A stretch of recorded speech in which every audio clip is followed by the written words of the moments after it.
इस कहानी की शुरुआत में हमें दिखाया जाता है कि एक अकेला पर्सन एक पूरे किंगडम को तबाह कर रहा होता है और उस पर्सन को रोकने के लिए उस किंगडम के ड्रैगनाइट्स आते हैं। पर वो पर्सन अपनी कुछ ही पर्सन पावर का इस्तेमाल कर उस सारे ड्रैगनाइट को धराशाही कर देता है और कुछ मिनटों बाद पूरे किंगडम को भी धराशाही कर देता है।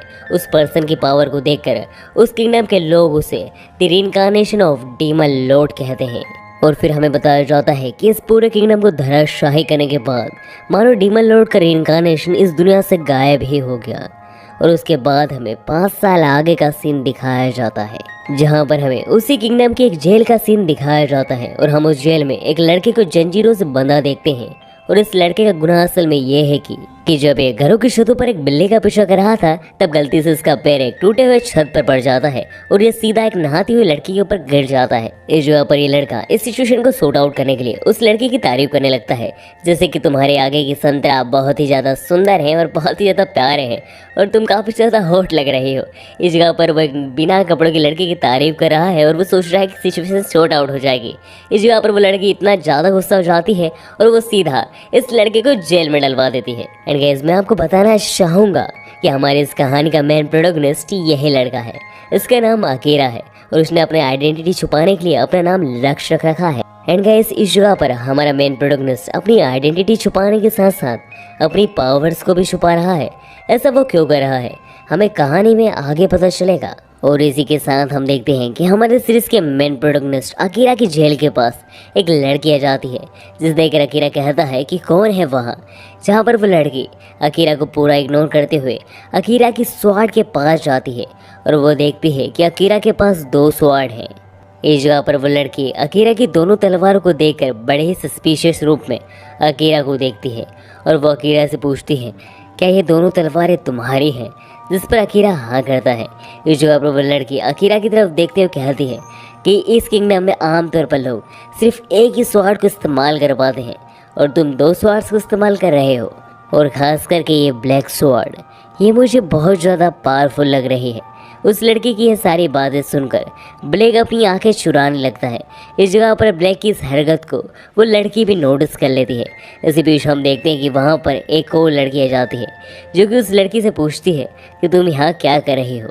इस जगह पर वो लड़की बिना कोई जवाब दिए वहाँ से चली जाती है और जो अभी एक लड़की आई है वो अकीरा से कहती है, चलो ठहर के लड़के, अब तुम्हारा क्या सज़ा होने वाली है ये तो हेडमास्टर ही बताएंगे। और इसी के साथ हम नेक्स्ट सीन में देखते हैं कि 2 लड़कियां अकीरा को जंजीरों से बांधकर हेडमास्टर के पास ले जाने लगती हैं।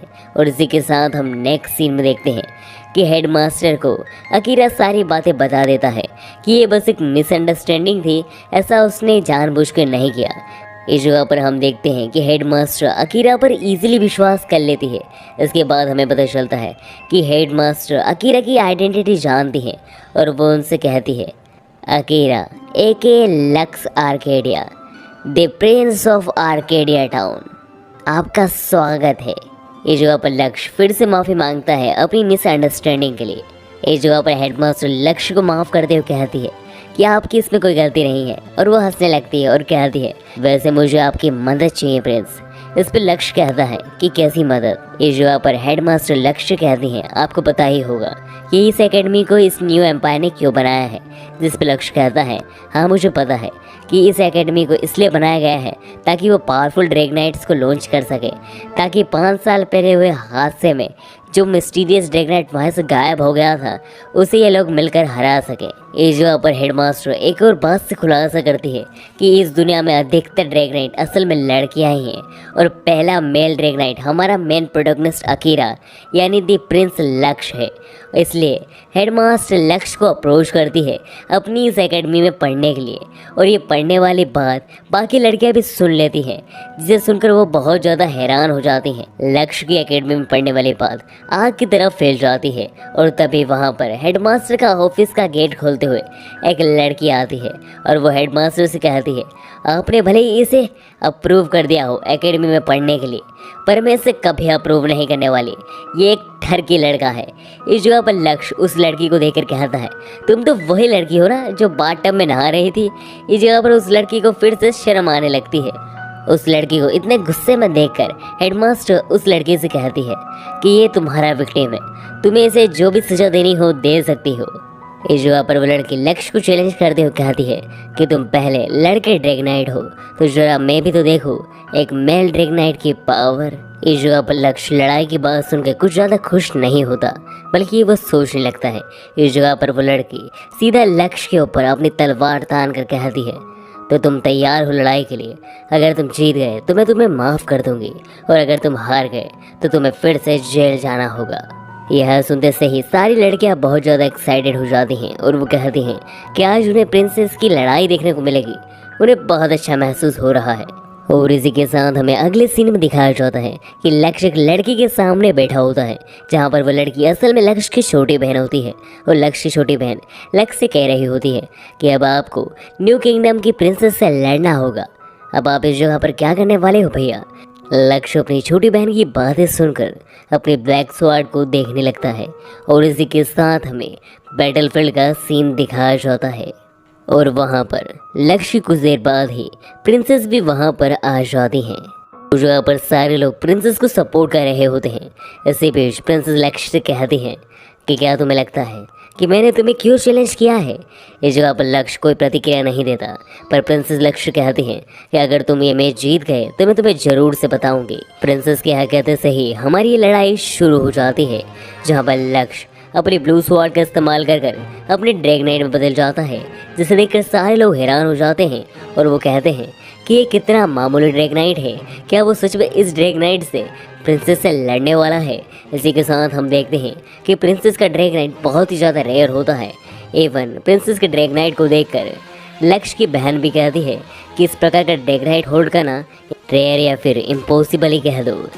इसके बाद हम देखते हैं कि प्रिंसेस बिना कोई देरी करे सीधा अपने स्पेशल इक्विपमेंट का इस्तेमाल करते हुए लक्ष्य के ऊपर हमला करने लगती है, जहाँ पर वो लक्ष्य के ऊपर लगातार 2 से 3 हमले करती है। और लक्ष्य उन सारे हमलों को अपनी स्वॉर्ड से रोकने की कोशिश करता है, पर उन सारे हमलों के प्रेशर से लक्ष्य की स्वॉर्ड टूट जाती है।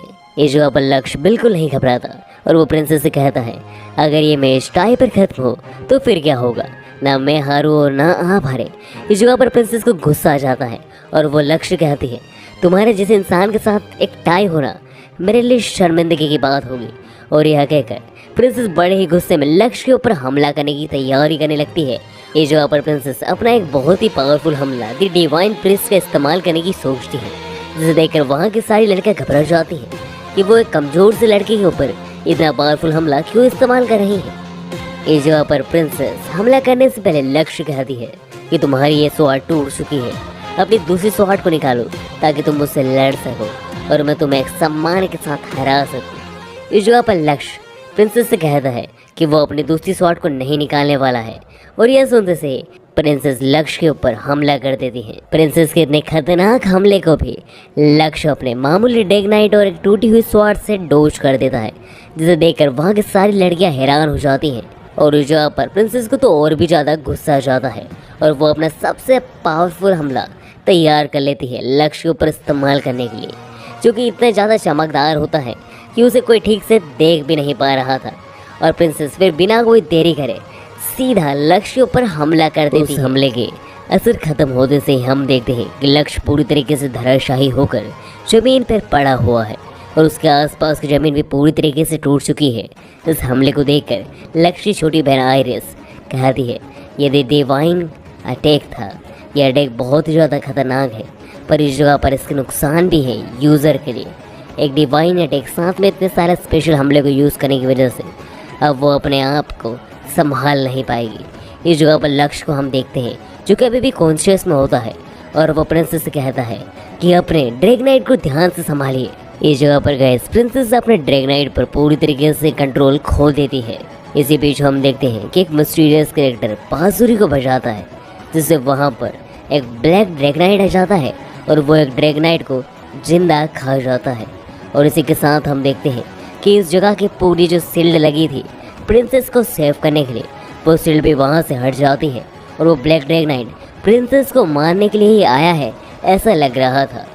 इस जगह पर प्रिंसेस ने भी अपने ड्रैगनाइट पर से कंट्रोल खो दिया था, पर इससे पहले कि ब्लैक ड्रैगनाइट प्रिंसेस पर हमला करता, सही समय पर लक्ष्य वहाँ आकर प्रिंसेस को बचा लेता है। इस जगह पर लक्ष्य उस ब्लैक ड्रैगनाइट से लड़ने लगता है, जिसे देखकर वहाँ पर खड़ी दो लड़कियाँ कहती हैं कि क्या लक्ष्य मूर्ख है, वो कभी नहीं जीत सकता ब्लैक ड्रैगनाइट से, उसका ड्रैगनाइट बहुत ज़्यादा कमज़ोर है। उन दोनों लड़की की ये बात सुनकर लक्ष्य की छोटी बहन मुस्कुराने लगती है। इस जगह पर हम देखते हैं कि लक्ष्य उस ड्रैगनाइट से लड़ तो रहा होता है, पर लक्ष्य उसका सामना नहीं कर पा रहा था क्योंकि उसकी स्वाद टूट चुकी थी। इस जगह पर लक्ष्य हार नहीं मानता और वो प्रिंसेस से कहता है कि मैं इस ड्रैगनाइट को अकेले नहीं हरा पाऊंगा, मुझे इसको हराने में आपकी मदद चाहिए। और वो ये कहते हुए एक स्किल फाइटर की तरह अपना प्लान बताने लगता है कि वो जैसे ही अपनी क्लोज कॉम्बैट की स्किल दिखाने लगेगा और उस ड्रैगनाइट से क्लोज कॉम्बैट में लड़ाई शुरू करेगा, तब प्रिंसेस को सही समय देकर एक परफेक्ट एंगल बनाकर उस पर हमला करना है। अगर उन्होंने परफेक्ट एंगल पर हमला किया तो वो ब्लैक ड्रैगनाइट पक्का धराशायी हो जाएगा। और इसके बाद हमें दिखाया जाता है कि लक्ष्य और ड्रैगनाइट के बीच में फिर से लड़ाई शुरू हो जाती है, जहाँ पर लक्ष्य जैसे ही उस ड्रैगनाइट पर हमला करने जाता है, लक्ष्य के ऊपर वो ड्रैगनाइट भारी पड़ जाता है और वो लक्ष्य को दूर फेंक देता है। इस जगह पर लक्ष्य सही समय देकर अपना हाथ का साइन करता है और एक परफेक्ट एंगल पर हमला करने के लिए प्रिंसेस से कहता है, और प्रिंसेस भी सही समय पर हमला कर देती है। और प्रिंसेस और लक्ष्य के सही टाइमिंग की वजह से ब्लैक ड्रैगनाइट धराशायी हो जाता है। पर इस जगह पर प्रिंसेस देखती है कि लक्ष्य का ड्रैगनाइट पूरी तरीके से टूट चुका है और लक्ष्य भी बहुत ज़्यादा इस समय घायल हो चुका है, जिसे देखकर प्रिंसेस लक्ष्य के पास उसे चेक करने जाती है। और इसी के साथ हमारा सीन शिफ्ट हो जाता है, जहाँ पर हमें लक्ष्य के सपने का सीन दिखाया जाता है, जहाँ पर लक्ष्य अपने सपने में अपना ही प्रतिबिंब नदी में देख रहा था और वहाँ पर लक्ष्य देखता है आर्केडिया किंगडम का सिंबल। और इसी के साथ लक्ष्य को एक मिस्टीरियस कैरेक्टर दिखाई देता है अपने सपने में, जिसके पास भी लक्ष्य की वही ब्लैक स्वॉर्ड होती है।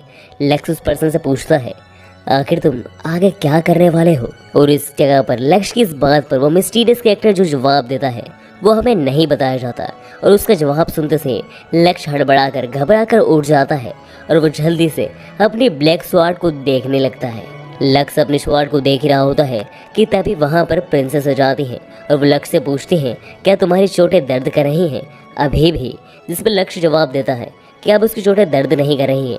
और लक्ष्य प्रिंसेस से पूछता है क्या वो उनका ख्याल रख रही थी, जिस पर प्रिंसेस कहती है कि मैं इतनी भी बुरी नहीं हूँ, तुमने मेरी मदद की थी तो मैं तुम्हारा ख्याल रख रही हूँ। इन्हीं सारी बातों के बीच में प्रिंसेस लक्ष्य को बताती है कि तुम हमारी एकेडमी के पहले मेल स्टूडेंट होने वाले हो, तो इसके लिए तुम्हें कॉन्ग्रेचुलेशन, यानी अब तुम्हारा हमारी मैजिक एकेडमी में स्वागत है, कल से तुम हमारी मैजिक एकेडमी में आ सकते हो।